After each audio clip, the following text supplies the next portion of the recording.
Բանակում անցած տարվա մայիսի 15-ին ծառայակցի կրակոցից գլխից ծանր վիրավորված Հրաչյա Սարգսյանը այս պահին միայն մեկ ցանկություն ունի՝ առողջությունը վերականգնվի, կարողանա ինքնուրույն ազատ տեղաշարժվել։ 19-ամյա երիտասարդը համաձայն է, որ հրաշքով է փրկվել։ Դեպքից հետո մոտ մեկ ամիս նա անգիտակից պառկած էր հիվանդանոցում։ Վիճակը գնահատվում էր ծայրահեղ ծանր։ Հիմա, չնայած ձախ կողմի շարժումները պարալիզացված են, բայց ֆիքսատորի օգնությամբ տանը քայլում է։ Առաջին կարգի հաշմանդամ է։ Մենակ կուզենայի վերականգնվել, ուրիշ ոչի բան։ Ձախ կողմի թուլությունն է,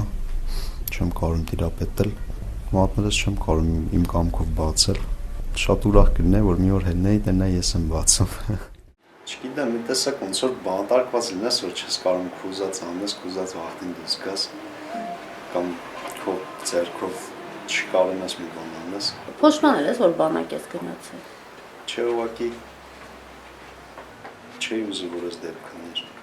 Նոյեմբերյանի Զորամասի պահակատան տարածքում տեղի ունեցած այս միջադեպը, որի մասին երիտասարդը պնդում է, որ ոչինչ չի հիշում, բավական մեծ աղմուկ էր հանել։ Ըստ մեղադրական եզրակացության, Զորամասի պահակախմբի մուտքի դիտորդ Դավիթ Խաչատրյանն էր իրեն ամրակցված ինքնաձիգից կրակելով գլխից ծանր վիրավորել Հրաչյա Սարգսյանին եւ սպանել 19-ամյա զինծառայող Լյուկ Ստեփանյանին, ինչից հետո սպանված զինծառայողի հարազատները արտահայտության պահանջով ի նշան բողոքի որոշել էին նրա մարմինը բերել կառավարության շենքի մոտ։ Հիմա էլ այս գործով դատավարություններն են դրամատիկ ընթացք ստանում։ Հրաչյան ասաց, որ մանրամասներին քննիչների պատմածից է ծանոթ, չի պատկերացնում, որ իրենց ընկեր Դավիթը կարող էր նման բան անել։ Հայրը Վաղինակ Սարգսյանը նշեց, որ բժիշկները օրինաչափ են համարում ուղեղի վնասումից հետո որդու մոտ հիշողության մասնակի կորուստը։ Ասում է, որ նորմալ երևույթ է, որ եթե մարդը ստանում է ուղեղի ցնցում, տվյալ պահը, տվյալ օրը չի հիշում։ Ես ճիշտն ասած մի քիչ մտավախություն ունեմ, որ ինքը չի հիշում այդ օրը, այդ պահերը, բայց բժիշկները ասում են, որ նորմալ երևույթ է, պետք չէ մտավախություն ունենալ։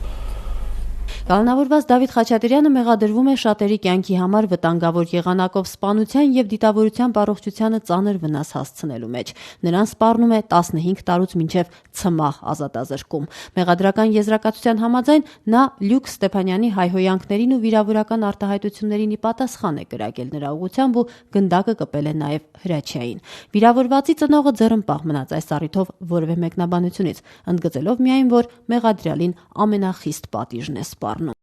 Իրենց մեջ վեճ է եղել, բայց ես չեմ կարծում, որ այդ վեճը ինչ-որ մի լուրջ բան է եղել,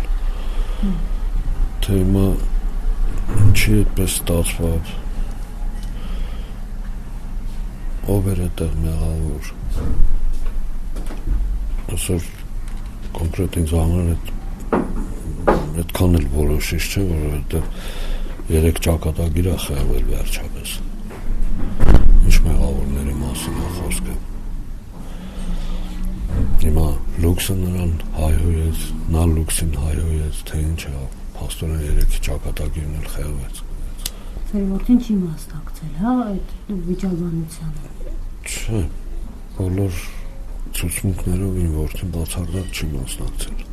Կարծեմ Դավիթն է նշել, որ Հրաչյան ընդամենն ասել է զենքը իջացրու խաղալիք չի։ Ոնց է իրան կպել այդ գնդակը։ Մի գնդակ է եղել արձակված, սկզբից Հրաչյանը նստած է եղել, հետո Լուքսը։ Հրաչյայից հանցել է Լուքսին։ Իդեպ մինչ ծառայությունը Հրաչյան ապրել է Ռուսաստանում, հայրը հատուկ նրան հետ է ուղարկել Հայաստան, որ բանակ գնա։ Կազատեիք բանակից ձեր տղային, հիմա փոշմանում եք, որ չեք ազատել։ Չէ։ Գիտեք, երբեմն, երբ որ մարդ գնում է անելանելի վիճակների մեջ, մտածում է, թե ճիշտ է երևի այդ վիճակին չհասնելն էր, բայց հավատացեք ամեն ինչ վերուստ է, մեր ճակատագրերը, գուցե բանակից ազատ էի, գուցե ավելի վատ բաների հանդիպեինք։ Ասում են այս բանակը, այսպիսի բանակը, Հայաստանի բանակում վատ է։ Ասենք այդ քարկոծողները ում բանակում են ծառայում, որ մեր բանակն էլ ամեմատության մեջ են դնում։ Մեր բանակում կան նաև Նախորեի հերոսի նման տղաներ, որ իր կյանքի գնով հետ մղեց ադրբեջանցիների դիվերսիան, ընդգծեց վիրավոր Հրաչյայի հայրը։ Ծնողներից շնորհակալություն եմ հայտնում, որ նման զինվոր որդի են դաստիարակել։ մեր օրերում